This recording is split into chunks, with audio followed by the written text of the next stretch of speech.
সুবহানাল্লাযী আসরা বিআবদিহি লাইলাম মিনাল মাসজিদিল হারাম ইলাল মাসজিদিল আকসা। কত পবিত্রতা বর্ণনা করছে ওই রবের, ওই সত্তার। আল্লাযী আসরা বিআবদিহি লাইলাম মিনাল মাসজিদিল হারাম ইলাল মাসজিদিল আকসা,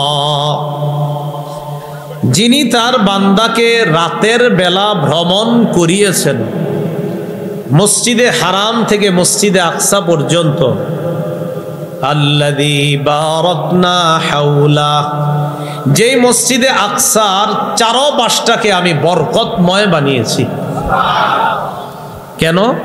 লিনুরিয়াহু মিন আয়াতিনা,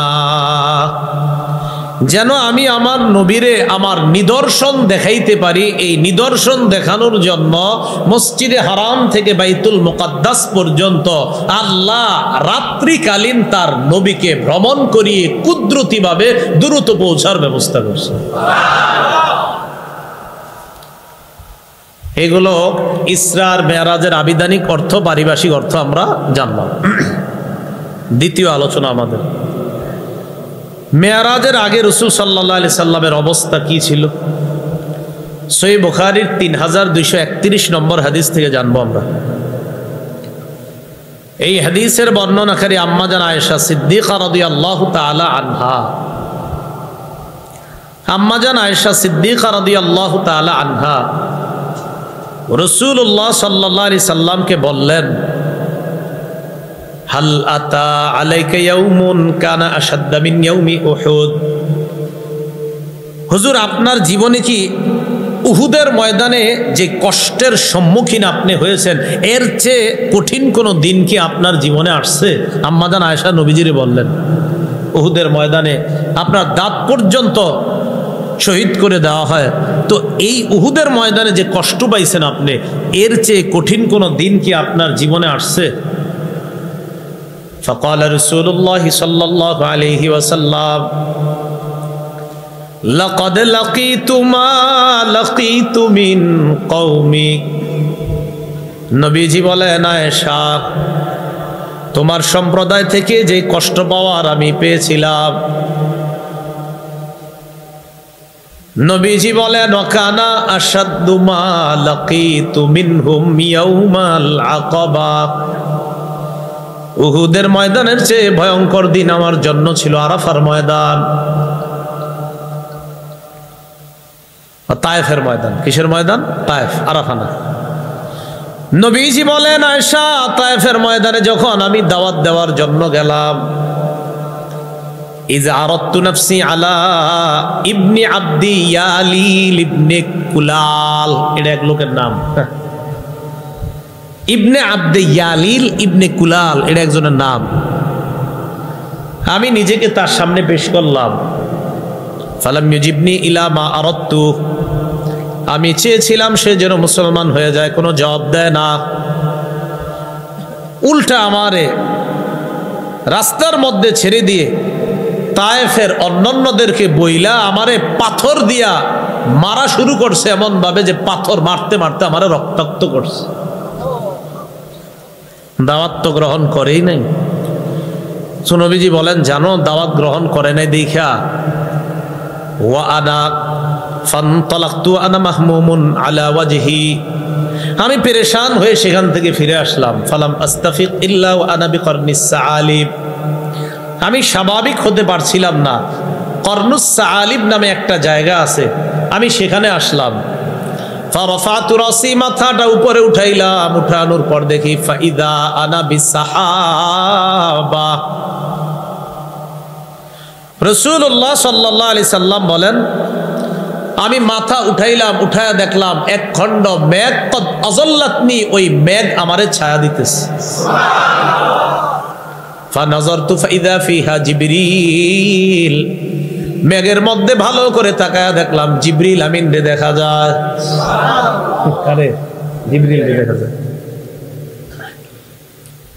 জিবরিল আমারে দেখা কয়, ইন্নাল্লাহা কদ সামিআ কাওলা কওমিকা লাকা ওয়া রাদ্দু আলাইকা, আপনি যে তাদেরকে দাওয়াত দিবেন, যা যা বলছেন আর তারা যে আপনার সাথে খারাপ আচরণ করছে, তারা যে আপনার কথার জবাব খুব খারাপভাবে দিয়েছে, কেউ কেউ আপনার সাথে কথাও বলে নাই, কেউ কেউ জবাবও দেয় নাই, মুখ ফিরাইয়া নিছে, আল্লাহ পুরা বিষয়টা লক্ষ্য করছে, আল্লাহ সব শুনছে। জিবরিল বলতেছে ওয়াকাদ বাআসা ইলাইকা মালাকাল জিবাল লিতা'মুরাহু বিমা শি'তা ফীহিম, আপনার কাছে পাহাড়ের ফেরেশতা পাঠায়া দিস, আপনি এই ফেরেশতাকে যা মন চায় তাদের ব্যাপারে আপনি আদেশ করতে পারেন। কাদের ব্যাপারে? যারা আপনার দাওয়াত গ্রহণ করেনি, উল্টো আপনার সাথে খারাপ আচরণ করছে, আপনি যা বলবেন পাহাড়ের ফেরেশতা তা শুনবে। এটা নবীজির জিবরিল বললেন। ফানাদানি মালাকুল জিবাল ফাসাল্লামা আলাইয়া, পাহাড়ের ফেরেশতা আমাকে ডাক দিয়া আমারে সালাম দিস। সালাম দেওয়ার পর কয় সুম্মা ক্বালা ইয়া মুহাম্মদ যালিকা ফীমা শি'তা, পাহাড়ের ফেরেশতা সালাম দিয়ে বললেন ও মুহাম্মদ সাল্লাল্লাহু আলাইহি ওয়াসাল্লাম, তাদের ব্যাপারে আপনি যেই সিদ্ধান্ত দিবেন আমি সেই সিদ্ধান্ত গ্রহণ করতে রাজি। ইন শি'তা নুতবিখু আলাইহিমুল আখবাশাইন, আপনি যদি চান এই দুই পাহাড় চাপা দিয়ে তাদেরকে ধ্বংস করে দিই, আমি আপনার হুকুম পালন করব। নবীজি জবাব দিলেন বাল আরজু আই ইউখরিজাল্লাহু মিন আসলাবিহিম মান ইয়াবুদুল্লাহ ওয়াহদাহু লা ইউশরিকু বিহি শাইআ। নবী বললেন না না, আমার আশা তারা আমার দাওয়াত গ্রহণ করে নাই, আল্লাহ তাদের ঔরস থেকে এমন সন্তান আসবে তারা গ্রহণ করে নাই, তো কি হয়েছে, তাদের সন্তানরা এক আল্লাহকে এক বলে স্বীকার করবে, এক আল্লাহর তাওহীদ স্বীকার করে শিরিক মুক্ত আল্লাহর ইবাদত করবে, আমার দাওয়াত তারা গ্রহণ করে মুসলমান হয়ে যাবে। তাদেরকে ধ্বংস করো না। পৃথিবীর কোন শাসক পারবে এইভাবে? বলেন, কোন নেতা এইভাবে মাফ করে দিতে পারে? রক্তাক্ত করলো, জুলুম করলো, নির্যাতন করলো, ফেরেশতা কয় শেষ করে দিই, কয় না, এরা গ্রহণ করে না, এদের সন্তান আমার দাওয়াত গ্রহণ করবে। রাসূল সাল্লাল্লাহু আলাইহি সাল্লাম খুব কষ্ট পাইছে ওই দিন। আঙ্গুরের বাগানে গেছে, এক কাফেরের আঙ্গুরের বাগানে গিয়া আল্লাহর কাছে বলতেছে, আল্লাহ ইলামান তাকিলুনি, আপনি আমারে কার কাছে ছেড়ে দিলেন? আল্লাহর বলতেছে, আল্লাহ আমি মনে হয় দুর্বল, তাই তারা আমার কথা গ্রহণ করে না। এই কথাগুলা যখন রাসূলুল্লাহ সাল্লাল্লাহু আলাইহি সাল্লাম বললেন, আল্লাহ কথার মাধ্যমে জবাব না দিয়া কর্মের মাধ্যমে আল্লাহ জবাব দিয়ে দিলেন, জিবরিল যাও, কথার জবাব হবে না, কর্ম দিয়ে জবাব হবে, হাবিবকে দুনিয়া থেকে আসমানে নিয়ে আসো। এই হলো রাসূলের মেরাজে যাওয়ার প্রেক্ষাপট তৈরি হয়ে গেল। রাসূল মক্কা থেকে মদিনায় হিজরত করার 1 বছর বা 1.5 বছর আগে মেরাজ হয়েছে, এটা মনে রাখবেন। বাস প্রসিদ্ধ এবং বিশুদ্ধ বর্ণনা অনুযায়ী হিজরতের 1 বছর বা 1.5 বছর আগে, অর্থাৎ মক্কা থেকে মদিনায় যাওয়ার 1 বছর বা, এই বিষয়গুলো লিখে রাখবেন, নোট করে রাখবেন যে মক্কা থেকে মদিনায় হিজরত করবে যখন নবী, এর 1 বছর বা 1.5 বছর আগে রাসূলের মেরাজ হয়েছে, এটা বিশুদ্ধ বর্ণনা। তো রাসূল সাল্লাল্লাহু আলাইহি সাল্লামকে যখন জিবরিল নিয়ে যাবে, নবীজি সাল্লাল্লাহু আলাইহি সাল্লাম মক্কায় রাতের বেলা ঘরের মধ্যে ঘুমাইতেছে। সুবহানাল্লাহ। সহিহ বুখারীর বর্ণনা 349 নম্বর হাদিস, এত বড় হাদিস, অনেক বড় হাদিস বুখারীর। তবে আমি আপনাদেরকে এখন বুখারীর বর্ণনা, মুসলিম শরীফের বর্ণনা শোনাবো, বাকি আগে বুখারীর বর্ণনাটা শুনে নেন। বুখারীর সামান্য একটু বর্ণনা শুনি। 349 নম্বর হাদিসের অংশ বিশেষে নবীজি সাল্লাল্লাহু আলাইহি সাল্লামের সাহাবী আনাস বলেন, কানা আবু যাররিন রাদিয়াল্লাহু তাআলা আনহু ইউহাদ্দিস, আবু যার গিফারি রাদিয়াল্লাহু তাআলা আনহু বর্ণনা করেন, আন্না রাসূলুল্লাহ সাল্লাল্লাহু আলাইহি ওয়াসাল্লাম قال ففرج عن سقف بيتي وانا بمكة, আমি মক্কায় রাতের বেলা ঘুমাই, যেই ঘরে ঘুমাই ওই ঘরের ছাদ ফাঁকা করা হয়েছে। হঠাৎ দেখি ছাদ ফাঁকা, কি ঘটনা, কি ছাদ ফাঁকা হইল কা? মুহাদ্দিসিনে কেরাম লেখেন সাত ফাঁকা হওয়া কি দরকার, কেন জিবরিল আমিন কি সাত ছাড়া আওয়ার জায়গা ছিল না, তো সাত দিয়ে কেন আসলো? মুহাদ্দিসিনে কেরাম লেখেন যে সাত ফাঁকা করে জিবরিল আজকে আসার অর্থ হলো এই যে নবী যেন প্রথমেই বুঝতে পারে আজকে অন্যরকম কিছু ঘটতে যাইতেছে, তাই জিবরাইল অন্য জায়গা দিয়ে না এসে আজকে সাত দিয়ে আসছে, নবী বুঝতে পারে যে আলাদা কিছু ঘটবে আজকে। কি ঘটবে? যে এখন সাত ফাঁকা হয়েছে, একটু পরে আসমান ফাঁকা হয়ে আপনি যাবেন। আসমান তো আর ফাঁকা হবে না, আসমানের দরজা খোলা হবে। দেখেন আসতেছে বর্ণনা আমাদের, রাসূল সাল্লাল্লাহু আলাইহি সাল্লাম বলেন আমি দেখলাম সাত, মানে আমি ঘরে শোয়া মক্কায়, তো সাত ফাঁকা হলো। ফানাজালা জিবরিল, জিবরিল ওই সাদের যে ফাঁকাটা ওই দিক দিয়ে নামছে। নামার পর ফাফারাজা সদরি, বর্ণনা আছে আমার ঘর থেকে ঘুম থেকে উঠাইছি, উঠায় বাইরে নিয়ে গেছে, নিয়ে যায় কাবা চত্বরে হাতিমে কাবার পাশে আমারে বসাইছে। ফাফারাজা সদরি, আমার বুকটা ছিদ্র করছে, আমার বক্ষ বিদীর্ণ করছে, করার পর ফাগসালাহু বিমাই জমজম, জমজমের পানি দিয়ে আমার বুকটা ধুইছে। জমজমের পানি পান করেননি? হাজী সাহেবরা কিছু আনলে এটা বেশি নিবেন, কোনটা? জমজমের পানি। সবাই খালি কয় কি আনছো? পানি খেজুর দিলে খুশি হয় না, এটা দিলে বেশি খুশি হবে। জমজমের পানি যেই দিবে নিয়ে নিবেন, এটা বরকতি। সব সময় চেষ্টা করে একটু একটু মিশায় মিশায় প্রতিদিন জমজমের পানি খাবেন।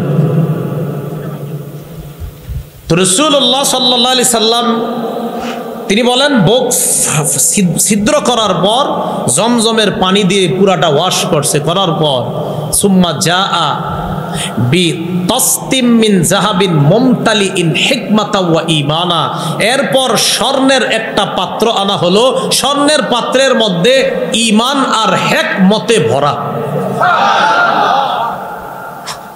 বলবেন হুজুর এটা দেখতে কেমন? এই জাতীয় প্রশ্ন করেন না, জ্বর মাপা যেহেতু যায় ওইটাও মাপা যায়। জ্বর মাপে না? দেখিনি, জ্বরটা কি দেখা যায়? কিন্তু এরপরে বিশ্বাস করি 102 103, ঠিক না? এখন কইবেন ঈমান হিকমত কেমন? আল্লাহর নবী দেখছে যেমন।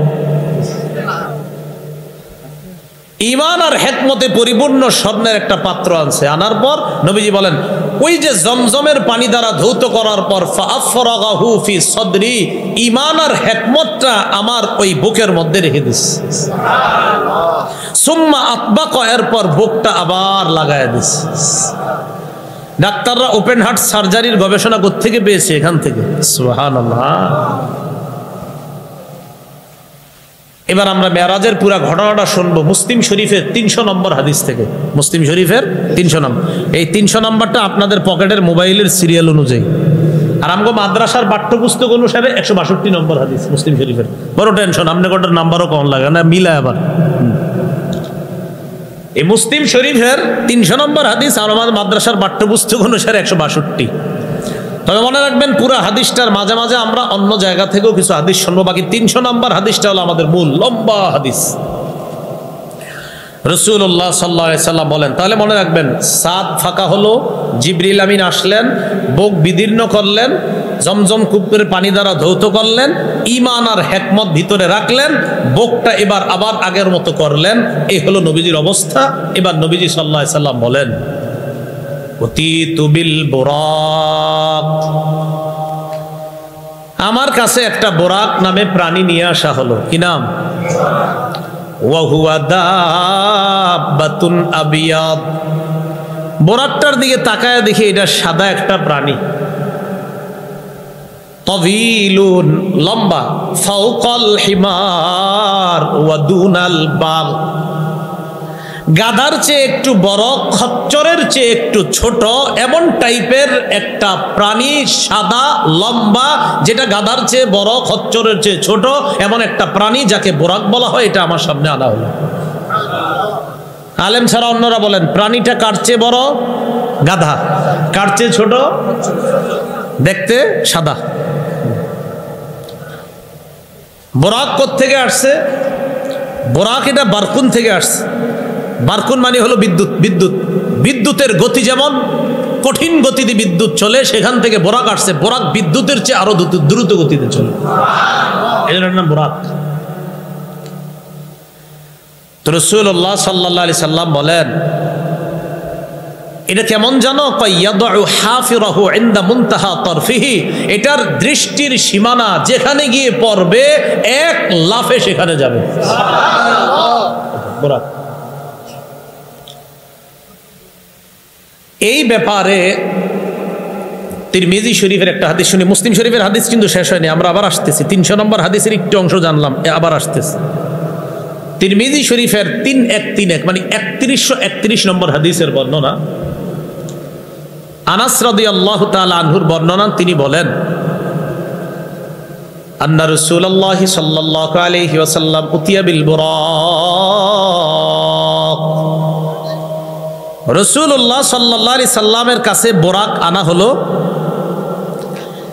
এই বোরাক নবীজির সামনে যখন আনা হয় কেমন ছিল? কয় মুল জামান মুসরাজা, জিন পোষ পরিহিত আর লাগাম বাঁধা। জিন পোষ বুঝেন, যেটা বসবে আর কি উপরে, জিন পোষ পরিহিত আর লাগাম বাঁধা, এরকম অবস্থায় আছে। বোরাক নবীর সামনে দাঁড়ায়, ফাস্তাসআবা আলাইহি, বোরাকের উপর যে নবী উঠবে ওঠাটা কষ্টসাধ্য করে ফেলছে, বোরাক স্থির হচ্ছে না। ফাকালা লাহু জিবরিল, জিবরিল বোরাককে বলল, আবি মুহাম্মাদিন তাফআলু হাদা মা রাকিবাকা আহাদুন আকরামু আলাল্লাহি মিনহু। বোরাক, তুমি কি নবীর সাথে এমন করবা? তিনি কিন্তু অন্য কেউ নয়, তার নাম হলো মুহাম্মদ সাল্লাল্লাহু আলাইহি ওয়াসাল্লাম। মনে রাখবা, আল্লাহর সৃষ্টির মাঝে তার চেয়ে সম্মানিত কেউ তোমার পিঠে চড়ে না। মা রাকিবাকা আহাদুন, কেউ তোমার পিঠে চড়ে নাই। আকরামু আলাল্লাহি মিনহু, আল্লাহর কাছে অধিক সম্মানিত তার চেয়ে আর কেউ নাই। মনে রাখবা, আল্লাহর কাছে সবচেয়ে সম্মানিত মানুষটি যিনি, তিনি মুহাম্মদ সাল্লাল্লাহু আলাইহি সাল্লাম, তার চেয়ে শ্রেষ্ঠ কেউ তোমার পিঠে চড়ে নাই, এটা তুমি মনে রাখবা। রাসূল কয়, জিবরিল এটা বলার পর ফারফাদ্দা আরাকা, বোরাক তখন মানে রসুলের এই কথা শুই না বোরাক ঘর্মাক্ত হয়ে গেছে শরীরে, বোরাকের শরীর ঘামায়া গেছে, যে আমি কার সামনে তখন লাফালাফি করলাম, শরীর ঘামায়া গেছে। এলো তিরমিজির বর্ণনা। এবার আবার মুসলিম শরীফের বর্ণনায় চলে আসে, বোরাক সামনে নবীজির, ওই যে 300 নম্বর হাদিস। فقال رسول الله صلى الله عليه وسلم ركبته حتى أتيت بيت المقدس, আমি বোরাকে চললাম, চড়ার পর বাইতুল মুকাদ্দাস পর্যন্ত আসলাম। আলেম ছাড়া অন্যরা জবাব দেন, বাইতুল্লাহ থেকে বাইতুল মুকাদ্দাস পর্যন্ত ভ্রমণকে কি বলা হয়? হ্যাঁ, মাশাআল্লাহ মাশাআল্লাহ, ভালো ছাত্র, ইসরা। হ্যাঁ, নবীজি বলেন রকিবতুহু হাত্তা আতাইতু বাইতুল মাকদিস, আমি বোরাকে চড়লাম, চড়ার পর বাইতুল মুকাদ্দাসে পৌঁছলাম। ফারাবাতুহু বিল হালকাতিল্লাতি কানা ইয়ারবিতু বিহিল আম্বিয়া, ওই খুঁটিটার মধ্যে আমি আমার বোরাকটাকে বাঁধলাম। সাধারণত নবীগণ ভ্রমণ করার পর এই মসজিদে যখন আসতেন তখন তারা তাদের বাহনটা যেই খুঁটির মধ্যে বাঁধতেন, আমিও আমার বোরাক ওই খুঁটির মধ্যে বাঁধলাম। নবীরা এই বাইতুল মুকাদ্দাসে আসতেন তো তারা একটা খুঁটির মধ্যে তাদের বাহনটা বাঁধতেন। নবীজি বলেন, আমিও বোরাকটাকে ঠিক ওই খুঁটির সাথে বাঁধলাম যেই খুঁটিতে অন্যান্য নবীগণ তাদের বাহন বাঁধত।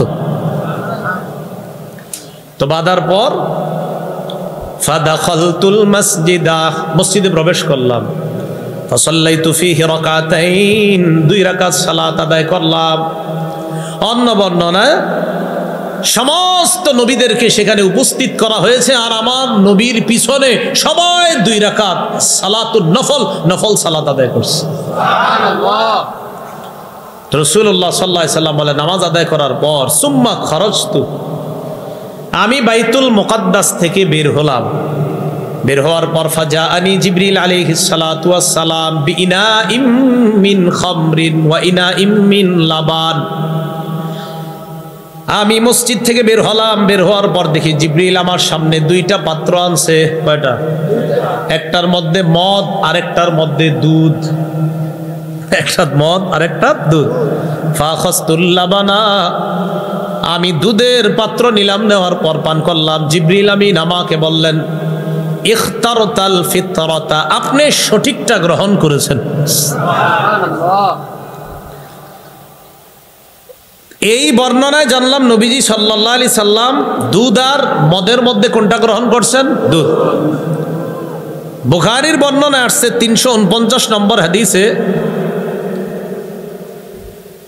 বুখারীর 4709 নম্বর হাদিসে আসছে, আবু হুরায়রা রাদিয়াল্লাহু তাআলা আনহু বলেন, উতিয়া রাসূলুল্লাহ সাল্লাল্লাহু আলাইহি সাল্লাম লাইলাতা উসরিয়া বিহি বিকাদাহাইনি মিন লাবানিন ওয়া খামরিন। নবীরে যেই রাতে বাইতুল মুকাদ্দাসে নিয়ে যাওয়া হয় সেই রাতে দুইটা পাত্র দেওয়া হয়েছে, একটা মদের আর একটা দুধের। নবীজি সাল্লাল্লাহু আলাইহি সাল্লাম বলেন, আমি দুধের পাত্রটা গ্রহণ করলাম, পান করলাম। জিবরিল আমিন তখন বললেন, আলহামদুলিল্লাহিল্লাযী হাদাকা লিল ফিতরা, সমস্ত প্রশংসা আল্লাহর, যে আল্লাহ আপনাকে সঠিকটা গ্রহণ করার জন্য তৌফিক দান করছে। জিবরিল কয়, হাবিব লাউ আখাস্তাল খামর, আপনি যদি দুধ না গ্রহণ করে মদ গ্রহণ করতেন, লাগাওয়াত উম্মাতুকা, আপনার সব উম্মত পথভ্রষ্ট হয়ে যেত। আপনি সঠিকটা গ্রহণ করছেন। রাসূলুল্লাহ সাল্লাল্লাহু আলাইহি ওয়াসাল্লাম এবার আবার রওনা করলেন। মনে আসেনি কই আছে? বাইতুল মুকাদ্দাস থেকে বের হলেন। সুম্মা আরাজা বিনা ইলাস সামা, আল্লাহ নবী বলেন, আমাকে প্রথম আসমান পর্যন্ত নিয়ে যায়। প্রথম আসমানের কাছে যাওয়ার পর ফাস্তাফতাহা জিবরিল, জিবরিল আসমানের দরজা খোলার অনুমতি চায়। জিবরিল দরজা খোলার অনুমতি চায়। বড় ফেরেশতার নাম কি? তো তিনি আবার আরেকজনের কাছে অনুমতি কেন চায়? খুব ভালো করে বুঝবেন। ফেরেশতা আর নবী বলেন, সব মানুষ বলেন, সবার চেয়ে শ্রেষ্ঠ কে? মুহাম্মদ সাল্লাল্লাহু আলাইহি সাল্লাম। তাহলে সবার চেয়ে শ্রেষ্ঠ ফেরেশতা জিবরিল, আবার তার চেয়ে শ্রেষ্ঠ মুহাম্মদ সাল্লাল্লাহু আলাইহি সাল্লাম। এমন এক নবীরই নিয়ে জিবরিল গেছে, যাওয়ার পর জিবরিল অনুমতি চাইতেছে। এই জায়গাটা মনে রাখেন, গুরুত্বপূর্ণ কথা আছে এখানে, যে জিবরিল বড় ফেরেশতা হওয়ার পরেও অনুমতি চাইতেছে। ফাস্তাফতাহা জিবরিল, জিবরিল আসমান খোলার অনুমতি চাইলেন। ফাকিলা, আসমানের দারোগা পক্ষ থেকে বলা হলো, মান হাজা, কে তুমি? ক্বালা জিবরিল, জিবরিল জবাব দেয়, আমি জিবরিল। প্রথম আসমানের দারোগা ফেরেশতার নাম ইসমাইল, কিনা? তো তিনি বললেন, কে? কয় জিবরিল। তো জিবরিল আমিনকে এবার ওই প্রথম আসমানের যিনি দরজা খুলছে তিনি বলতেছে, ওয়ামান মাআকা, আপনার সাথে কে? ক্বালা মুহাম্মাদুন সাল্লাল্লাহু আলাইহি ওয়াসাল্লাম, আমার সাথে আসমান জমিন এই জগৎ ওই জগৎ যত জগৎ আছে সব জগতে আল্লাহর পরে যিনি শ্রেষ্ঠ তিনি আমার সাথে আছে, মুহাম্মদ সাল্লাল্লাহু আলাইহি ওয়াসাল্লাম। এবার দেখেন কি কয় ফেরেশতা, কদ বুইসা ইলাইহি, আপনারা কি তাকে আনতে বলা হয়েছে? দেখেন কি কয়, আপনাকে কি বলা হয়েছে তাকে আনতে? জিবরিল আমিন জবাব দেয়, বুইসা ইলাইহি, হ্যাঁ তাকে আনার জন্য আমাকে পাঠানো হয়েছে, তাই আমি তাকে নিয়ে এসেছি। ফাফুতিহা লানা, আল্লাহ নবী বলেন, আমাদের জন্য প্রথম আসমানের দরজা খুলে দেওয়া হলো। এবার মূল আলোচনা শুনেন এই জায়গা থেকে। জিবরিল সবচেয়ে বড় ফেরেশতা, আমাদের নবী আল্লাহর পরে সবচেয়ে শ্রেষ্ঠ। এর পরেও দেখেন ভদ্রতা কাকে বলা হয়, যে আমি যত বড় হই না কেন আরেকজনের বাসায় গেলে অনুমতি নিয়ে তার বাসায় প্রবেশ করা, এটা হলো ভদ্রতা। এখান থেকে এটা চিনিস যে জিবরিল আমিন সবচেয়ে বড় ফেরেশতা, এরপরও ভদ্রতা, অনুমতি চাচ্ছে আমি ঢুকবো। রসুল সবচেয়ে শ্রেষ্ঠ, তার জন্য অনুমতি চাওয়া হচ্ছে। এটা আমাদেরকে আদব শিক্ষা দিচ্ছে। শোনো, তোমরা কোথাও গেলে এটা ভদ্রতা মনে রাখবা, তুমি যত বড় হও আরেকজনের বাসায় গেলা আর তুমি বড় হতে পারো, কিন্তু ভদ্রতা হলো অনুমতি চাওয়া। ঠিক আছে না কথা? এটা অনুমতি চাওয়া। রাসূলুল্লাহ সাল্লাল্লাহু আলাইহি সাল্লাম বলেন, প্রথম আসমানে গেলাম, ফাইদা আনা বি আদম, গিয়ে দেখি আব্বা আদম নবী। আসমানে ফারহাবা বি ওয়া দাআলি বিখাইর, আদম নবী আমারে স্বাগত জানাইছে, মারহাবান বলে আমারে স্বাগত জানাইছে। আমার ছেলে আসছে, সুবহানাল্লাহ। ওয়া দাআলি বিখাইরিন, আমার জন্য কল্যাণের দোয়া করছে। কিসের দোয়া? কল্যাণের দোয়া করছে। তাহলে মুসলিম শরীফের 300 নম্বর হাদিস শুনতেছি। এই জায়গা থেকে আবার বুখারীর 349 নম্বর হাদিসের একটু অংশ শুনে আস। আমি বললাম জিবরিলকে, মান হাদা, জিবরিল এটাকে? জিবরিল আমিন জবাব দেয়, হাদা আদম, ইনি হলেন আদম। ওয়া হাযিহিল আসবিদাতু আন ইয়ামিনিহি ওয়া আন শিমালিহি নাসামু বানি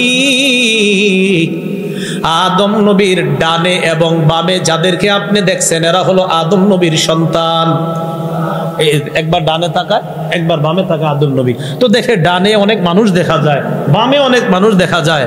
তো নবীজি জিজ্ঞাসা করলেন এগুলো কি? জিবরিল আমিন কয় হাদিহিল আসফিদাতু আন ইয়ামিনিহি ওয়া আন শিমালিহি নাসামু বানিহি, এটা হলো আদম, তার ডানে আর বামে এগুলো তার সন্তান। সুবহানাল্লাহ। তো এবার জিবরিল আমিন নবীজিকে বলে ফাহলুল ইয়ামিনি মিনহুম আহলুল জান্নাহ, আদম নবীর ডান পাশে যারা তারা হলো জান্নাতি, তারা ওয়াল আসবিদাতুল্লাতি আন শিমালিহি আহলুন নার, আদম নবীর বাম পাশে যাদেরকে দেখতেছেন এরা হলো জাহান্নামী। ফাইদা নাযরা, আদম নবী যখন ডান পাশে তাকায় দহিকা হাসে, সুবহানাল্লাহ। ওয়া ইযা নাযরা কিবালা শিমালিহি বাকা, আদম নবী যখন বাম পাশে তাকায় কান্না করে। ডান পাশে তাকাইলে হাসে, আমার এই সন্তানগুলা জান্নাতি, বাম পাশে তাকাইলে কান্না করে, আরে এগুলা জাহান্নামী। আল্লাহ আমাদেরকে আব্বা জানের ডান পাশে যারা আছে তাদের অন্তর্ভুক্ত বানায় আমিন। আল্লাহ আমাদের সকলকে আপনি জান্নাতি বানায় দিন আমিন। রাসূলুল্লাহ সাল্লাল্লাহু আলাইহি সাল্লাম বলেন আদম আলাইহিস সালাতু ওয়াস সালামের সাথে সাক্ষাৎ করলাম, আবার রওনা করলাম উপরে, প্রথম আসমান শেষ, এবার দ্বিতীয় আসমানে রওনা করলাম। সুম্মা আরাজা বিনা ইলাস সামাইস সানিয়া ফাস্তাফতাহা জিবরিল আলাইহিস সালাতু ওয়াস সালাম, দ্বিতীয় আসমানের কাছে গেলাম, জিবরিল আমিন দ্বিতীয় আসমানের ফেরেশতার কাছে অনুমতি চায়। ফাকিলা মান হাদা, জিজ্ঞাসা করা হলো কে? জিবরিল আমিন জবাব দেয় আমি জিবরিল। কিলা ওয়া মান মাআকা, প্রশ্ন করা হয় আপনার সাথে কে? জিবরিল আমিন জবাব দেয় মুহাম্মাদুন সাল্লাল্লাহু আলাইহি ওয়াসাল্লাম, আমার সাথে মুহাম্মদ সাল্লাল্লাহু আলাইহি ওয়াসাল্লাম। প্রশ্ন করা হয় ওয়া কদ বুইসা ইলাইহি, তাকে আনার জন্য কি আপনাকে পাঠানো হয়েছে? জিবরিল আমিন জবাব দেয় বুইসা ইলাইহি, হ্যাঁ পাঠানো হয়েছে। ফাফুতিহা লানা, দ্বিতীয় আসমানের দরজাটা খুলে দেওয়া হয়। আমি দ্বিতীয় আসমানে গেলাম, যাওয়ার পর ফাইদা আনা বিইবনাইল খালা, আমি এমন দুইজনের সাথে সাক্ষাৎ করলাম, এমন দুইজনকে দেখলাম যেই দুইজন সম্পর্কে খালাতো ভাই। কি ভাই সম্পর্কে? খালাতো ভাই। একজন হলেন ঈসা ইবনে মারইয়াম, একজন হলেন মারইয়ামের সন্তান ঈসা, আরেকজন হলেন ইয়াহইয়া ইবনে জাকারিয়া, জাকারিয়া নবীর সন্তান ইয়াহইয়া। আমি দ্বিতীয় আসমানে খালাতো ভাই সম্পর্কে দুই ভাইয়ের সাথে সাক্ষাৎ হলো, একজন হলেন ঈসা আর একজন ইয়াহইয়া। এই দুই নবীর সাথে দ্বিতীয় আসমানে আমার দেখা হয়ে গেছে। সুবহানাল্লাহ। ফারহাবা ওয়া দাআওয়ালি বিখাইর, দুই নবী আমারে স্বাগত জানাইছে, মারহাবা বলছে, আমার জন্য এই দুই নবী কল্যাণের দোয়া করছে।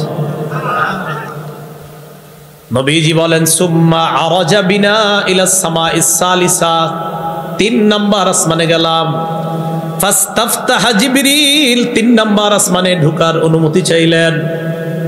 ফাকিলা মান হাদা, প্রশ্ন করা হয় কে? জিবরিল আমিন জবাব দেয় আমি জিবরিল। ওয়া মান মাআকা, আপনার সাথে কে? জিবরিল আমিন জবাব দেয় মুহাম্মাদুন সাল্লাল্লাহু আলাইহি ওয়াসাল্লাম, আমার সাথে মুহাম্মদ সাল্লাল্লাহু আলাইহি ওয়াসাল্লাম।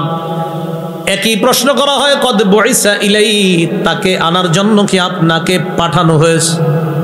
জিবরিল আমিন জবাব দেয় বুইসা ইলাইহি, হ্যাঁ তাকে আনার জন্য আমাকে পাঠানো হয়েছে। ফাফুতিহা লানা, তৃতীয় আসমানের দরজা খুলে দেওয়া হয়। তিন নাম্বার আসমানে গেলাম, যাওয়ার পর ফাইদা আনা বিইউসুফ আলাইহিস সালাতু ওয়াস সালাম, ফাইদা হুয়া কদ উতিয়া শাতরাল হাসান, হঠাৎ আমার সাক্ষাৎ হয়ে যায় ইউসুফ নবীর সাথে। তাকায় দেখলাম সৃষ্টির অর্ধেক সৌন্দর্য ইউসুফ নবীরে দেওয়া হয়েছে। ইউসুফ নবীরে তাকায় দেখি সৃষ্টির অর্ধেক সৌন্দর্য ইউসুফ নবীরে দেওয়া হয়েছে। আমগো নবী কেমন সুন্দর, এটা না কইলে তো আমার আবার খারাপ লাগবো। আমগো নবীটা দুটো দরকার। আমাদের নবীজি কেমন সুন্দর, চাঁদের চেয়ে সুন্দর। সহিহ বুখারীর হাদিস থেকে জানি, সহিহ বুখারীর বর্ণনা 3552 নম্বর হাদিস। বারা ইবনে আযিব রাদিয়াল্লাহু তাআলা আনহুর বর্ণনা, তাকে জিজ্ঞাসা করা হলো আকানা ওয়াজহু রাসূলিল্লাহ সাল্লাল্লাহু আলাইহি সাল্লাম মিসলা সাইফ, রাসূলুল্লাহ সাল্লাল্লাহু আলাইহি সাল্লামের চেহারা মোবারকটা কি তরবারির মতো সুন্দর ছিল? তখন বারা ইবনে আযিব জবাব দিলেন লা বাল মিসলাল কমার, না না, বরং চাঁদের মতো সুন্দর ছিল। সহিহ বুখারীর 3556 নম্বর হাদিসের মধ্যে আসছে, বারা ইবনে আযিব রাদিয়াল্লাহু তাআলা আনহু বলেন, কাব ইবনে মালিক রাদিয়াল্লাহু তাআলা আনহু বলেন, আমি নবীজির কাছে গেলাম, ফালাম্মা সাল্লামতু আলা রাসূলিল্লাহ সাল্লাল্লাহু আলাইহি সাল্লাম, আমি নবীজির সাথে সাক্ষাৎ করলাম। সাক্ষাৎ করার পর ওয়া হুয়া ইয়াবরুকু ওয়াজহুহু মিনাস সুরুর, তাকায় দেখলাম নবীজির চেহারা মোবারকটা আনন্দে ঝলঝল করতেছে। ওয়া ইদা কানা রাসূলুল্লাহ সাল্লাল্লাহু আলাইহি সাল্লাম ইদা সুররা, নবীজি যখন আনন্দিত হইতো চেহারাটার দিকে তাকাইলে মনে হতো কান্নাহু কিতাআতু কমার, যেন চাঁদের টুকরাটা হাসতেছে। নবীজির সৌন্দর্যতার অবস্থা।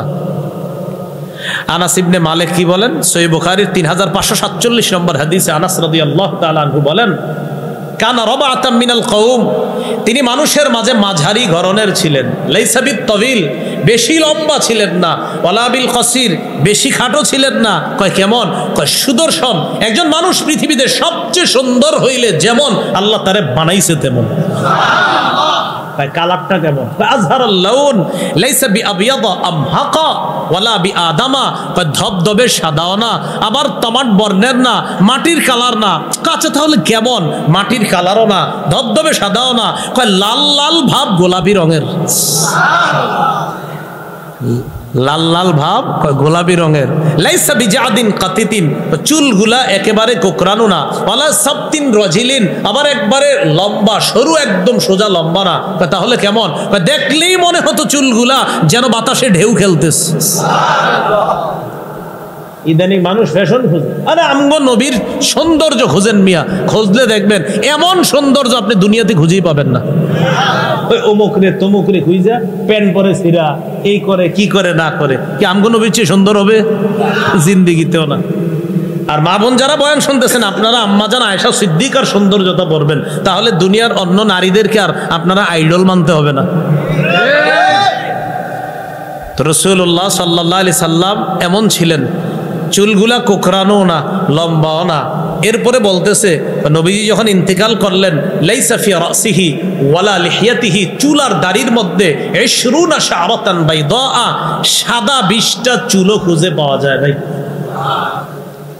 তো নবীজি ইউসুফ নবীর সামনে, কোন নাম্বার? 3 নাম্বার আসমানে ইউসুফ নবীরে অর্ধেক সৌন্দর্য দেওয়া হয়েছে, আমাদের নবীকে সবচেয়ে সৌন্দর্য বানানো হয়েছে। রাসূলুল্লাহ সাল্লাল্লাহু আলাইহি সাল্লাম বলেন, ইউসুফ নবীর সামনে যখন আমি বসা, তারহাবা, অভিবাদন জানাইছে, মারহাবা বলছে, ওয়া দাআলি বিখাইর, আমার জন্য কল্যাণের দোয়া করছে।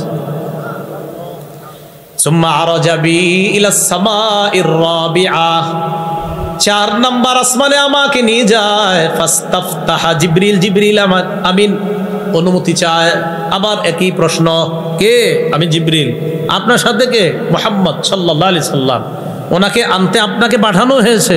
হ্যাঁ, আমাকে পাঠানো হয়েছে তাকে আনার জন্য। চিন্তা করছেন, প্রত্যেকটা আসমানে প্রশ্ন করতেছে, ভদ্রতা শিক্ষা দেওয়া হচ্ছে। ফাফুতিহা লানা, 4 নাম্বার আসমান আমাদের জন্য উন্মুক্ত করে দেওয়া হয়। আসমানে গেলাম, যাওয়ার পর ফাইদা আনা বি ইদ্রিস আলাইহিস সালাতু ওয়াস সালাম, ইদ্রিস নবীর সাথে সাক্ষাৎ। কোন নবী? আল্লাহ পাক বলেন, ওয়া রাফা'নাহু মাকানান আলিয়া, আমি ইদ্রিসকে সর্বোচ্চ অনেক উপরে উন্নীত করেছি, উঁচু স্থানে আমি তাকে উন্নীত করেছি। এর দ্বারা উদ্দেশ্য হলো আমি 4 নাম্বার আসমানে ইদ্রিস নবীকে উঠায় তাকে আমি মর্যাদা দান করছি। ইদ্রিস নবী আমারে বললেন রহাবা, মারহাবা বলে স্বাগত জানাইলেন। ওয়া দাআলি বিখাইর, কল্যাণের দোয়া করলেন। সুম্মা আরাজা বি ইলাস সামাইল খামিসা, 5 নাম্বার আসমানে আমাকে নিয়ে যায়। আবার জিবরিলকে একই প্রশ্ন করা হয়। আর বলতে হবে ওগুলা? পারবেন না ইনশাআল্লাহ বলতে পুরাটা? সবগুলা প্রশ্নের জবাব দেওয়ার পর ফাফুতিহা লানা, 5 নাম্বার আসমান খুলে দেওয়া হয়। 5 নাম্বার আসমানে গেলাম, যাওয়ার পর ফাইদা আনা বিহারুন আলাইহিস সালাতু ওয়াস সালাম, হারুন নবীর সাথে আমার সাক্ষাৎ। রহাবা বি ওয়া দাআলি বিখাইর, হারুন নবী আমাকে স্বাগত জানায়, মারহাবা বলেন, কল্যাণের দোয়া করেন। সুম্মা আরাজা বি ইলাস সামাইস সাদিসা, 6 নম্বর আসমানে নিয়ে যায়। ফাইদা আনা বি মূসা আলাইহিস সালাতু ওয়াস সালাম, মূসা নবীর সাথে আমার সাক্ষাৎ হয়। মূসা নবী আমাকে স্বাগত জানায়, দাআলি বিখাইরিন, কল্যাণের দোয়া করে। সুম্মা আরাজা বি ইলাস সামাইস সাবিআ, 7 নম্বর আসমানে যায়। ফাইদা আনা বি ইব্রাহিম আলাইহিস সালাতু ওয়াস সালাম, ফাইদা হুয়া, আমি দেখলাম ইব্রাহিম নবীর সাথে আমার সাক্ষাৎ 7 নম্বর আসমান। 7 নম্বর আসমানে যখন ইব্রাহিম নবীর সাথে সাক্ষাৎ হয়, তাকায় দেখলাম মুসনিদান জহরহু ইলাল বাইতুল মামুর, ইব্রাহিম নবী বাইতুল মামুরের সাথে হেলান দিয়ে বসা। কি দিয়ে বসা? তাহলে 7 নম্বর আসমানে ইব্রাহিম নবী বাইতুল মামুরের সাথে হেলান দিয়ে বসা। এটা হলো কাবার একদম বরাবর উপরে 7 নম্বর আসমানে একটা ঘর। ফাইদা হুয়া ইয়াদখুলুহু কুল্লা ইয়াউমিন ৭০ আলফা মালাক, বাইতুল মামুরে প্রতিদিন ৭০,০০০ ফেরেশতা প্রবেশ করে। লা ইয়াউদুনা ইলাই, একদিন প্রবেশ করে ইবাদত করে চলে যাওয়ার পর কিয়ামত পর্যন্ত দ্বিতীয়বার আসার আর সুযোগ তাদের হয় না। মানে ৭০ চলতে থাকবে আর চান্স পাবে না যারা একবার আসে। এটার নাম কি? বাইতুল মামুর। এই বাইতুল মামুরের সাথে ইব্রাহিম নবী হেলান দিয়ে বসা। ইব্রাহিম আলাইহিস সালাতু ওয়াস সালামের সাথে সাক্ষাৎ যখন হয়েছে, এই জায়গায় একটা বর্ণনা শুনি, তিরমিজি শরীফের 3642 নম্বর হাদিস। ক্বালা রাসূলুল্লাহ সাল্লাল্লাহু আলাইহি ওয়াসাল্লাম, নবী বলেন, আমি যখন ইব্রাহিম নবীর সাথে সাক্ষাৎ করলাম, সাক্ষাৎ করার পর ইব্রাহিম নবী আমাকে বললেন, ইয়া মুহাম্মদ আকিরি, মুহাম্মদ আপনি একটা কাজ করবেন, আপনাকে আমি কাজটা দেই। শুনবেননি? আকিরি উম্মাতাকা মিন্নিস সালাম, আপনার উম্মতকে আমার পক্ষ থেকে সালাম পৌঁছায় দিবেন। উম্মতকে সালাম দিস। আরেকটা বিষয় বলে দিবেন, ওয়া আখবিরহুম, আপনার উম্মতকে জানায় দিবেন, আন্নাল জান্নাতা, জান্নাতটা এমন একটা জায়গা, এই জান্নাতের জায়গাটা তয়্যিবাতুত তুরবা, মাটিটা সুগন্ধি সমৃদ্ধ, সব সময় ঘ্রাণ ছড়াইতে থাকে। তয়্যিবুত তুরবা, সব সময় সুগন্ধি ছড়াইতে থাকে। আর আরেকটা বিষয় বলে দিবেন, আজবাতুল মা, জান্নাতের পানি সুমিষ্ট সুস্বাদু পানি। আপনার উম্মতকে গুরুত্বপূর্ণ যে বিষয়টা বলবেন, আরেকটা বিষয় বলবেন, আন্নাহা কিআন, জান্নাত হলো খোলা ময়দান, ফাঁকা ময়দান। জান্নাত তো আমরা গিয়ে থাকবো কি ফাঁকা ময়দানে? লাগবে না কিছু, বাড়িঘর লাগবে না। নবীজি বলেন, আপনার উম্মতকে জানায় দিবেন, আন্নাহা কিআন, জান্নাত হলো একটা সমতল ভূমি। ওয়া আন্না ফিরাসাহা লা ইলাহা ইল্লাল্লাহ, নবী ইব্রাহিম বলেন, আপনার উম্মতকে জানায় দিবেন, জান্নাত হলো সমতল ভূমি, এই ভূমির মধ্যে আপনার উম্মতকে গাছ লাগাইতে বলবেন। আন্না ফিরাসাহা, এই সমতল ভূমিতে তারা 4টা তাসবির মাধ্যমে গাছ লাগাইবে। সুবহানাল্লাহ, আলহামদুলিল্লাহ, লা ইলাহা ইল্লাল্লাহ, আল্লাহু আকবার। আম্মা উম্মতকে বলে দিবেন এই 4টা বাক্য বেশি বেশি পড়তে, আর সমতল ভূমিটা এই বাক্যের মাধ্যমে গাছ লাগায়া পরিপূর্ণ করতে। তাহলে জান্নাত মাটিটা সুগন্ধিযুক্ত, আর পানিটা সুমিষ্ট, ময়দানটা খালি। এটা সুবহানাল্লাহ, আলহামদুলিল্লাহ, লা ইলাহা ইল্লাল্লাহ, আল্লাহু আকবার, এগুলোর মাধ্যমে এটা সাজাইতে হবে। আল্লাহ আমাদেরকে এই তাসবিহাতগুলা বেশি আদায় করার তৌফিক দান করেন। ইব্রাহিম নবীর সাথে সাক্ষাতের পর আরেকটা বর্ণনায় আসছে, ইব্রাহিম আলাইহিস সালাতু ওয়াস সালামের আশেপাশে কিছু ছোট ছোট বাচ্চা। জিবরিল আমিন রে বললেন, এরা কারা? কয়, যারা মারা গেছে এমন অবস্থায় মা বাবা নিয়ত করছিল আলেম বানাবে, হাফেজ বানাবে, বানাইতে পারে না, আগে মারা গেছে। আল্লাহ পাক ইব্রাহিম নবীর ক্লাসে ভর্তি করায় দিয়া ওই আশা আল্লাহ পূরণ করবে। এই হলো 7 নাম্বার আসমান। সুম্মা আরাজা বি ইলা সিদরাতিল মুনতাহা, এরপর আমাকে সিদরাতুল মুনতাহার কাছে নিয়ে যাওয়া হয়। সিদরা এটা হলো 7ম আসমানে আরশের ডান পাশে একটা কুল জাতীয় গাছ, কুল বৃক্ষ, কুল বড়ি বলেন না, এই কুল জাতীয় গাছ আরশের ডান পাশে। এই গাছটা এমন বলেন ফালাম্মা ঘাসিয়া বিন আমরিহি মা ঘাসিয়া, এই গাছটার উপরে যখন আল্লাহর কোনো হুকুম আসে এটা তাগাইয়ারত, রংটা এত পরিবর্তন হয় পৃথিবীর কোনো মানুষের ভাষা নাই সেই রঙের বর্ণনা দেওয়া। নবীজি বলেন আমি এটার পাতা দেখছি আর এটার ফলগুলা দেখছি। ফাইদা ওয়ারাকুহা কাজনাম, আমি এটার পাতা দেখে দেখলাম ফাইদা ওয়ারাকুহা কাআজানিল ফিল, আমি দেখলাম হাতির কানের মতো এটার পাতাগুলা বড় বড়। ওয়াসামারুহা কাল কিলাল, এটার ফলগুলা বিশাল বড় বড় ড্রামের মতো, বিশাল বড় বড় মটকার মতো ফলগুলা। তাহলে পাতাগুলা হাতির কানের মতো আর ফলগুলা বিশাল বড় বড় মটকার মতো। সিদরাতুল মুনতাহা, মুনতাহা মানে সমাপ্ত। বলেন মুনতাহা মানে, সিদরাতুল মুনতাহা মানে হলো সমস্ত মখলুকাতের জ্ঞানের সমাপ্তি, যেখানে গিয়ে শেষ। এরপর কি আছে আল্লাহ ভালো জানে, এরপর কি আছে কে জানে? এই একটা বর্ণনা। আরেকটা, ফেরেশতারা সিদরাতুল মুনতাহা পর্যন্ত, এতটুক পর্যন্ত তাদের সমাপ্তি। এরপর কি ফেরেশতাদের আর জানা দরকার নাই। ফেরেশতারা সিদরাতুল মুনতাহা পর্যন্ত যেতে পারে, এতটুকু গিয়ে আল্লাহর হুকুম বিধিনিষেধগুলা শোনে। তো মুনতাহা মানে সমাপ্ত। মাখলুকাত যা আছে সবার সমাপ্তি ওখানে শেষ হয়ে যায়। এরপর কি আছে না আছে এটা আল্লাহ ভালো জানেন। এই জন্য এটার নাম হলো ঊর্ধ্ব জগৎ, আর নিম্ন জগতের মাঝখানে একটা সমাপ্তি সীমা রেখা, এর জন্য এটার নাম সিদরাতুল মুনতাহা। রাসূলুল্লাহ সাল্লাল্লাহু আলাইহি সাল্লাম বলেন এরপর আমি সেখান থেকে ফিরে আসলাম।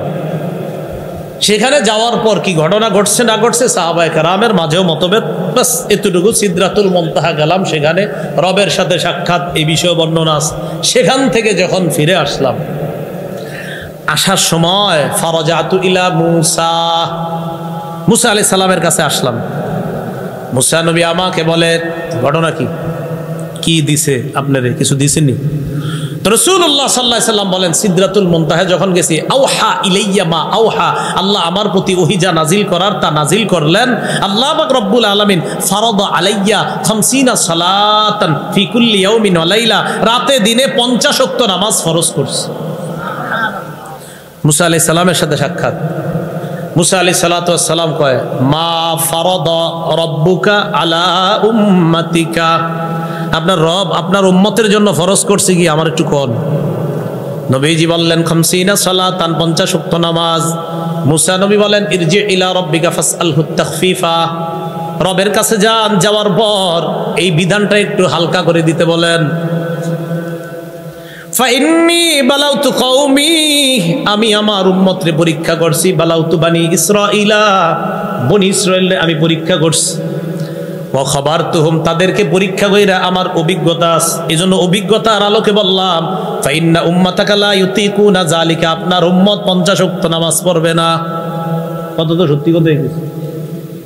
আর জি যেমনি আস্তে কইতাছে মনে যে 5 ওয়াক্তই পড়ে, হ্যাঁ মানে 5 ওয়াক্তই মনে পড়ে, এরকম ভাবলাম যে হুজুর 5 ওয়াক্ত তো পড়ি। তো নবীজি গেছে, রাসূল বলেন আমি আল্লাহর কাছে গেলাম, গিয়ে বললাম আল্লাহ কমায় দেন। ফাহাত্তু আলাইয়া 5 সালাওয়াত, আল্লাহ 5 ওয়াক্ত কমায় দিয়েছে। কয় ওয়াক্ত? নবীজি বলেন ফালাম আজাল আরজিউ, কয় ফালাম আজাল আরজিউ বাইনা রাব্বি তাবারাকা ওয়া তাআলা ওয়া বাইনা মূসা, আল্লাহর কাছে আর মূসা নবীর কাছে আসা যাওয়ার মাঝে আছি।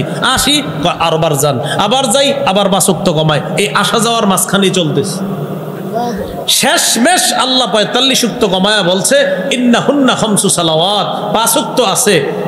এই 5 ওয়াক্ত থাকার পর হাবিবকে বললেন হাবিব লিকুল্লি সালাতিন 10, এক ওয়াক্তের জন্য 10 নেকি।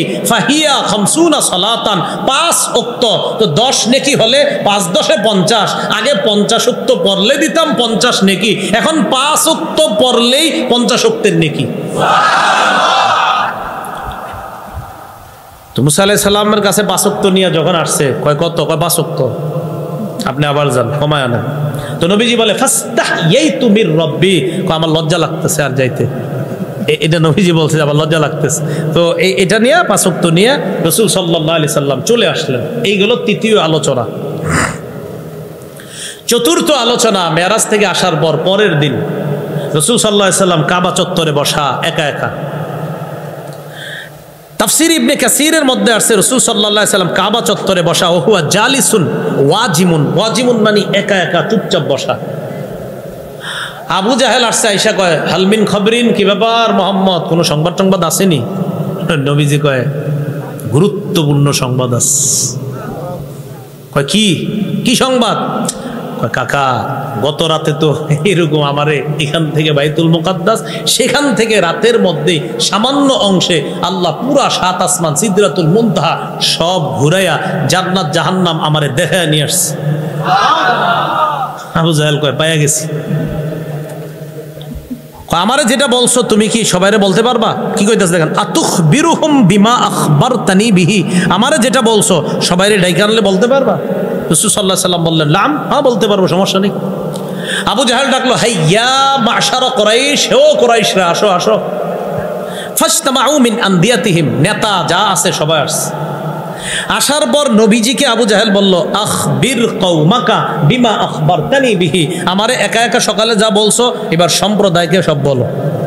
রাসূল সাল্লাল্লাহু আলাইহি সাল্লাম বলা শুরু করলেন। ইতিমধ্যে আবু বকর সিদ্দিককে খবর দেওয়া হলো, আবু বকর নবী এই কথা বলে তোমার নবী। কয় তাই নাকি? কয় হ্যাঁ। কয় আতুকাজ্জিবুনা আলাইহি, তোমরা কি এগুলো মিথ্যা প্রতিপন্ন করছো নবীরে? কয় হ্যাঁ এগুলো তো মিথ্যা কথাই। কয় নবী কি এটা বলছে? কয় হ্যাঁ। কয় লাউ ক্বালাহু লা সাদাকা, যদি নবী বলে থাকে সত্য কথা বলছে। কি সুন্দর কথা, কয় লাউ ক্বালাহু লা সাদাকা, তিনি বলে থাকলে সত্য কথা। রাসূলুল্লাহ সাল্লাল্লাহু আলাইহি সাল্লাম যখন নাকি তারা সবাই মিলেমিশে ধরছে, এবার 5 নম্বর আলোচনা। তারা কয়, এটা সহিহ বুখারীতে আছে 3886 নম্বর হাদিস, এই হাদিসের মধ্যে আসছে রাসূলুল্লাহ সাল্লাল্লাহু আলাইহি সাল্লাম বলেন লাম্মা কাজ্জাবাতনি কুরাইশ, কুরাইশরা যখন আমারে মিথ্যা প্রতিপন্ন করলো, কুমতু ফিল হিজর, মক্কার হিজির নামক একটা জায়গা আছে, এখানে আপনারা হজে গেলে বা উমরায় গেলে দেখবেন মুআল্লিমরা দেখায় দিবে যে এটা হিজির বলা হয়, এটা বলা হয়। সেখানে আমি দাঁড়াইলাম। দাঁড়ানোর পর আল্লাহর কাছে আমি মানে চিন্তা করতে, আল্লাহ এখন আমি কি করবো? এরা আমারে বলতেছে নিদর্শন বলতে আমি কি দেখছি? এরা কয় বাইতুল মুকাদ্দাস কেমন আমারে বলতে বলে। রাসূলুল্লাহ সাল্লাল্লাহু আলাইহি সাল্লাম বলেন ফাজালাল্লাহু লি বাইতুল মাকদিস বা ফাজাল্লাল্লাহু লি বাইতুল মাকদিস, আল্লাহ বাইতুল মুকাদ্দাসটা আমার সামনে সরাসরি তুলে ধরছে। ফাতাফিকতু উখবিরুহুম আন আয়াতিহি ওয়া আনা আনজুরু ইলাইহি, দেখেন রাসূল বলেন আমি দেখে দেখে বাইতুল মুকাদ্দাসের বিবরণ তাদের সামনে তুলে ধরলাম, তাদের সামনে উপস্থাপন করলাম। তো এরপরে আরো ঘটনা আছে। আবু জাহেল বিশ্বাস করে না, কয় আরে এটা জাদু টাদু দেখাইতেছে, এই সেই বলছে। কিন্তু রাসূল সাল্লাল্লাহু আলাইহি সাল্লাম এটা বলার পর কিছু কাফেলার কথা বলছে যে অমুক কাফেলা অমুক দিন আসবে। ওই কাফেলা আসার পর তাদের সাথে এই ঘটনা ঘটছে, আমি দেখছি শুনছি। আবু জাহেল আসার পর সবার সামনে জিজ্ঞাসা করেছিল, এবং রাসূল যে মেরাজ করছে এই সত্যতাও মিলছে, এবং অসংখ্য অগণিত মানুষ তাদের সাক্ষ্যের ভিত্তিতে মুসলমান হয়েছে। রাসূলুল্লাহ সাল্লাল্লাহু আলাইহি সাল্লাম ঈসা নবী, মুসা নবী, ইব্রাহিম নবী আর জিবরিলকে ওই দিন দেখছেন। সবাই অনেক নবীদেরকে দেখছে, তো জিবরিলকেও দেখছিলেন। বাকি তাদের কিছু বর্ণনা দিছে যে তারা দেখতে এমন ছিল।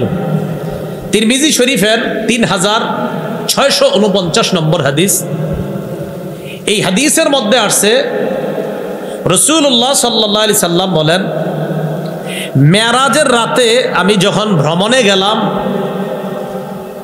আমি মুসা আলাইহিস সালাতু ওয়াস সালামকে দেখলাম দরবুম মিনার রিজাল কান্নাহু মিন রিজালি শানুআ, শানুআ একটা এলাকার নাম। এই এলাকার মানুষগুলা দেখতে যেমন মুসা নবীরে দেখতে তেমন দেখা যায়।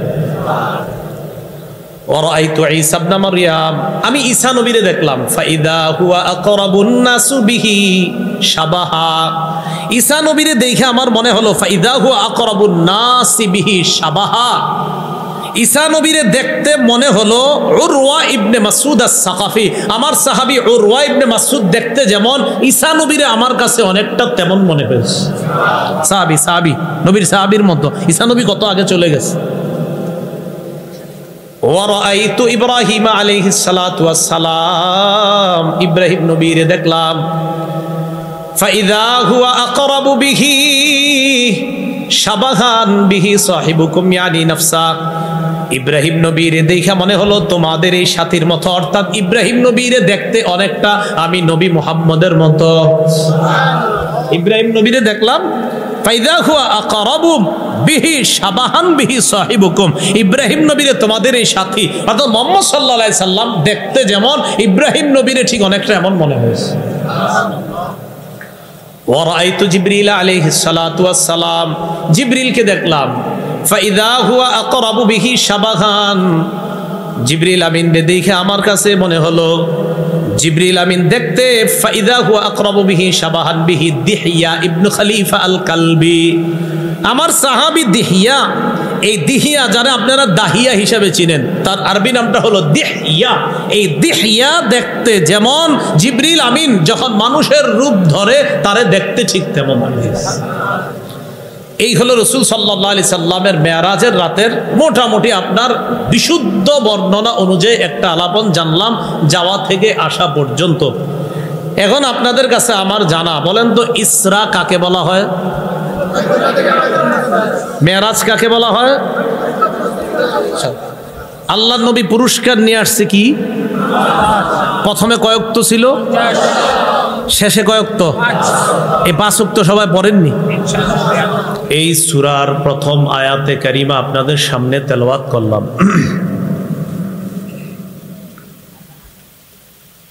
এই আয়াতে আল্লাহ পাক রব্বুল আলামিন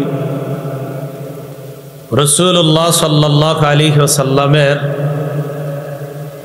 একটা মুআজিজা নিয়ে আলোচনা করেছেন। রাসূলুল্লাহ সাল্লাল্লাহু আলাইহি সাল্লামের নবুয়তের প্রমাণ, এই নবুয়তের প্রমাণের মধ্যে একটা প্রমাণ হলো মুআজিজা। মুআজিজা মানে এমন অলৌকিক কিছু ঘটনা ঘটে যাওয়া যা শুধু নবীদের পক্ষেই সম্ভব।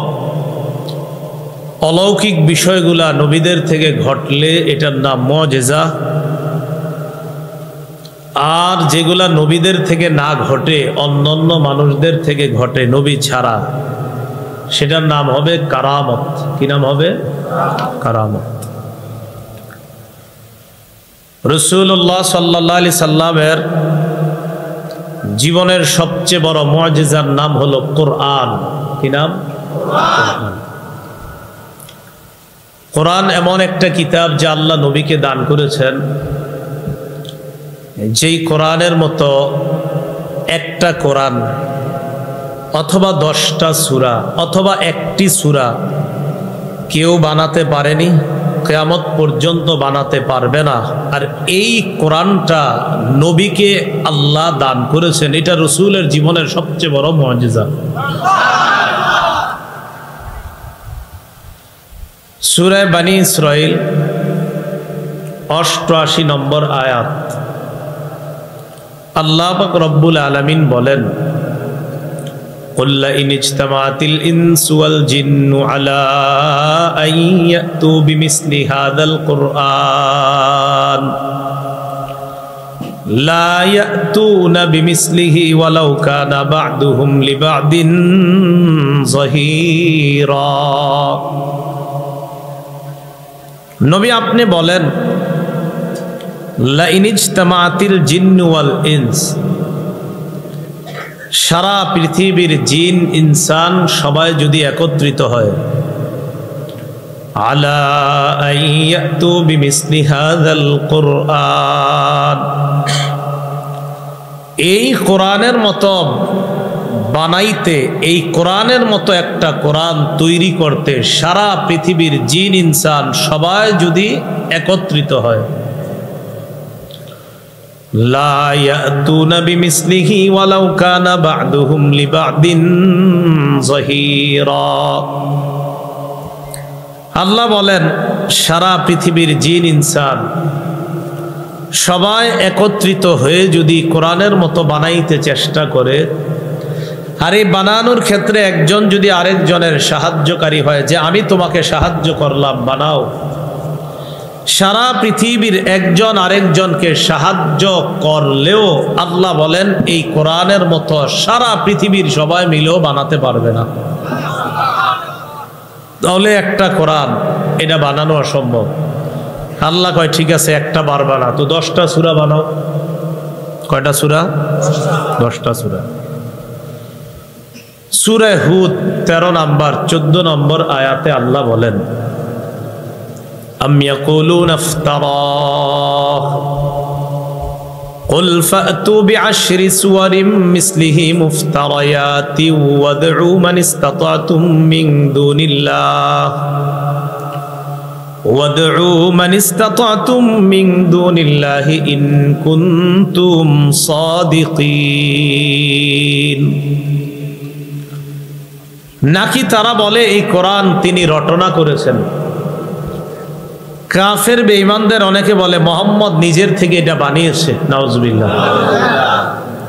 আল্লাহ কয় তোমাদের দাবি অনুযায়ী মোহাম্মদ যদি নিজের থেকে বানায় তার মানে মানুষ কোরআন বানাইতে পারে তোমাদের দাবি অনুযায়ী।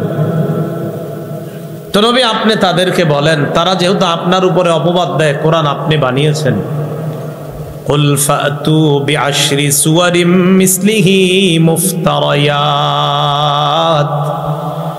তোমরা বানিয়ে 10টা সূরা আনো। তোমরা বানিয়ে 10টা সূরা আমার কাছে আনো। ওয়াদউ মান ইসতাতাতুম মিন দুনিল্লাহ আল্লাহ ছাড়া তোমরা যারে পারো তাকে ডাকো। যদি তোমরা সত্যবাদী হও আল্লাহ ছাড়া যারে পারো তারে ডাইকা 10টা সূরা বানায়া আমারে আইনা দেখাও। তোমাদের দাবি কোরআন মানুষ বানায় তো তোমরা 10টা সূরা বানায়া দেখাও। এটাও পারে না। আল্লাহ কয় ঠিক আছে তাহলে একটা। কয়টা সূরা? একটা। সূরা বাকারার 23 নম্বর 24 নম্বর আয়াতে আল্লাহ বলেন وَإِن كُنتُمْ فِي رَيْبٍ مِّمَّا نَزَّلْنَا عَلَى عَبْدِنَا فَأْتُوا بِسُورَةٍ مِّن مِّثْلِهِ তোমরা যদি সন্দেহের মধ্যে থাকো মিম্মা নাজ্জালনা আলা আবদিনা আমি আমার বান্দা মুহাম্মদ সাল্লাল্লাহু আলাইহি সাল্লামের উপর যা নাজিল করলাম এই কোরআনের ব্যাপারে যদি তোমরা সন্দেহের মধ্যে থাকো ফাতু বিসূরাতিম মিন মিসলি তাহলে কোরআনের সূরার মতো একটা সূরা আমার কাছে বানায়া নিয়ে আসো। কয়টা সূরা? ওয়াদউ শুহাদাআকুম মিন দুনিল্লাহি ইন কুনতুম সাদিকিন আল্লাহ ছাড়া তোমাদের যত সাক্ষী আছে সবাইরে ডাকো যদি সত্যবাদী হও। এটা 23 নম্বর আয়াত। 24 নম্বর আয়াতে আল্লাহ কয় ফাইল্লাম তাফআলু তোমরা পারো নাই ওয়ালান তাফআলু কিছুতেই পারবে না।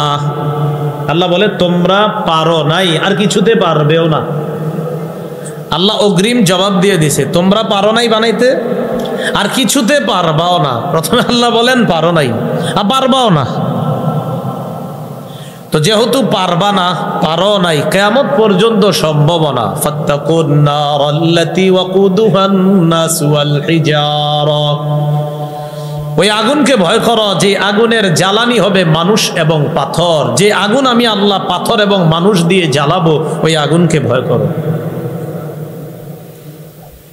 আলোচনা কি চলবে? ওই মানুষগুলা দাঁড়ায় রয়েছে আপনারা যদি এইদিকে না চাবেন তাহলে কিভাবে হবে? একটু চাপান না। আর মসজিদে একটু যদি আপনাদের কষ্ট হয় মসজিদেও যাইতে পারেন। মসজিদে জায়গা আছে। যারা মসজিদে যাবেন ফ্যান মসজিদে ফ্যান ছাইরা বুঝতে পারবেন সুন্দর মতো মসজিদে চলে যান। হ্যাঁ আমরা অন্যদেরকে বসার সুযোগ করে দিই। মাশাআল্লাহ। জি জি জি হ্যাঁ ঠিক আছে মাশাআল্লাহ। আমরা অন্যদেরকে একটু বসার ব্যবস্থা করে দিই। গরম তো দিতে চায় না। হ্যাঁ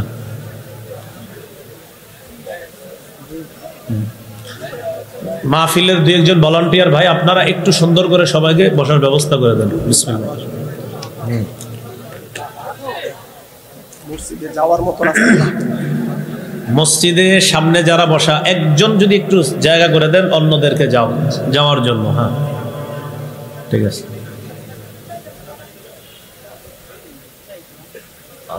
মাফ করে দাও। ঠিক আছে, বাস আমরা বসে যাই। আর ভলান্টিয়ার যারা আছেন দুই একজন, আপনারা ওই সাইডে দায়িত্ব পালন করে আস্তে আস্তে এক একজনে বসায় দেওয়ার চেষ্টা করবেন। আল্লাহ আমাদের সকলকে ধৈর্যের সাথে কথাগুলো শোনার তৌফিক দান করুন। হ্যাঁ হ্যাঁ, খুলে দেন, খুলে দেন, এই পাশে দিয়ে দেন। না তো রাসূলুল্লাহ সাল্লাল্লাহু আলাইহি সাল্লামের জীবনের অন্যতম একটা মুজিজা হলো আল কোরআন। পুরা কোরআন বানানোর চ্যালেঞ্জ করছে আল্লাহ, পারে নাই। 10টা সূরা পারে নাই, একটা সূরা পারে নাই। এটা রাসূলের জীবনের শ্রেষ্ঠ একটা মুজিজা যে নবীজিকে আল্লাহ এমন একটা কোরআন দিয়েছেন, সারা পৃথিবীর সবাই মিলেও এই কোরআন বানাইতে পারেনি, পারবেও না। এটা রাসূলের জীবনের সবচেয়ে বড় মুজিজা। যে আয়াত আপনাদের সামনে তেলাওয়াত করলাম, মূলত এই বিষয়ে বলার জন্যই ভূমিকা টানলাম। রাসূলের জীবনের আরেকটা শ্রেষ্ঠ মুজিজা হলো এই দুনিয়া থেকে আল্লাহ নবীজিকে সশরীরে জাগ্রত অবস্থায় সপ্ত আসমানের উপরে নিয়ে গেছেন। এটা জীবনের আরেকটা মুজিজা। এই বিষয়ে মূলত আপনাদের সামনে কথা বলার জন্য ভূমিকাটা টানলাম। সূরা বানী ইসরাঈলের 1 নম্বর আয়াত তেলাওয়াত করলাম, খুব মন দিয়ে শুনবো আমরা। রাসূলুল্লাহ সাল্লাল্লাহু আলাইহি সাল্লামের মেরাজ সম্পর্কে আমরা শুনবো 6টি অংশে আলোচনা। কয়টি? 6টি। 1 নাম্বার আবিধানিক পারিভাষিক অর্থ জানবো, এটা আজকে আমাদের প্রথম আলোচনা হবে। 2 নাম্বার জানবো মেরাজের আগে নবীজির অবস্থা কি ছিল। 3 নাম্বার মেরাজের প্রকৃত ঘটনা হাদিস থেকে আমরা জানবো। 4 নাম্বার জানবো মেরাজ থেকে আসার পরের দিন কি ঘটনা ঘটছে। 5 নাম্বারে আমরা জানবো রাসূলুল্লাহ সাল্লাল্লাহু আলাইহি সাল্লামকে বেঈমানরা যখন উত্ত্যক্ত করলো তখন রাসূল কি করছেন। 6 নাম্বারে জানবো মুসা নবী, ঈসা নবী, ইব্রাহিম নবী আর জিবরাইল দেখতে কেমন। এগুলা হাদিসে যদি থাকে তো আমরা জানবো ইনশাআল্লাহ। প্রথম আমরা যে বিষয়টা জানবো, 2টা আরবি শব্দ আমরা শিখবো আজকে। আমার সাথে বলেন ইসরা, মিরাজ। একটা হলো ইসরা আর একটা হলো মিরাজ। ইসরা আর মিরাজ কাকে বলে? ইসরা এর আবিধানিক অর্থ হলো আস-সাইরু লাইলা, রাতের বেলা ভ্রমণ করা। রাত্রিকালীন ভ্রমণকে বলে ইসরা। রাত্রিকালীন ভ্রমণকে কি বলে? ইসরা। আল ইসরাউ লা ইয়াকুনু ইল্লা বিলাইল, রাত্র ছাড়া ইসরা সম্ভব না।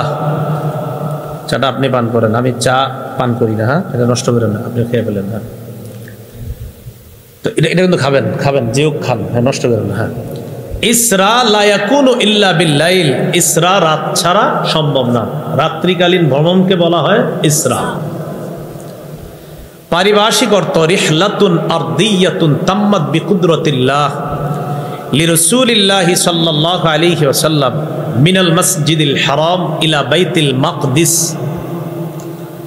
পারিভাষিক অর্থে ইসরা বলা হয় মসজিদে হারাম থেকে বাইতুল মুকাদ্দাস পর্যন্ত আল্লাহর কুদরতে রাসূল সাল্লাল্লাহু আলাইহি সাল্লামের রাত্রিকালীন যেই ভ্রমণটা সংগঠিত হয়েছে এটাকে বলা হয় ইসরা। আমি দুটো পরে আপনাকে জিজ্ঞাসা করবো, খালি সুবহানাল্লাহ কইব না, মুখস্থ করেন। ইসরার পারিভাষিক অর্থ হলো মসজিদে হারাম থেকে বাইতুল মুকাদ্দাস, যে বাইতুল মুকাদ্দাস ফিলিস্তিনের। ইনশাআল্লাহ আমরা আশাবাদী অচিরেই ফিলিস্তিন আমাদের হবে ইনশাআল্লাহ। এই বাইতুল মুকাদ্দাস পর্যন্ত আল্লাহর কুদরতে রাসূল সাল্লাল্লাহু আলাইহি সাল্লামের যে ভ্রমণটি হয়েছে এটাকে বলা হয় ইসরা। তাহলে আপনারা সংক্ষেপে একটা জবাব দেন তো, ইসরার সীমানাটা কোত্থেকে কদ্দূর? বাইতুল্লাহ থেকে বাইতুল মুকাদ্দাস, এটাকে বলা হয় ইসরা। আর মেরাজ কারে বলা হয়? সংক্ষেপে সহজে বুঝবেন, মেরাজ বলা হয় রিহলাতুন সামাওয়িয়াতুন তাম্মাত বিকুদরতিল্লাহি আযজা ওয়াজাল মিন বাইতুল মাকদিস ইলা সিদরাতিল মুনতাহা সুম্মা ইলা লিকাইল্লাহি আযজা ওয়াজাল। মেরাজ বলা হয় যেটা আল্লাহর কুদরতে সংগঠিত হয়েছে বাইতুল মুকাদ্দাস থেকে ইলা সামাওয়াতিল উলা, ঊর্ধ্ব আসমান পর্যন্ত, সুম্মা ইলা সিদরাতিল মুনতাহা, এরপর সিদরাতুল মুনতাহা পর্যন্ত, সুম্মা লিকাইল্লাহি সুবহানাহু ওয়া তাআলা, এরপর আল্লাহর সাথে সাক্ষাৎ পর্যন্ত যেটা হয়েছে এটার নাম মেরাজ। ইসরা ইসরা মেরাজ বাইতুল মুকাদ্দাস থেকে আল্লাহ পর্যন্ত, বাস এটা মেরাজ। তাহলে পার্থক্যটা মনে থাকবে না ইনশাআল্লাহ। ইসরার ব্যাপারে আল্লাহ পবিত্র কোরআনের সূরা বানী ইসরাঈলের 1 নম্বর আয়াতে বলেন,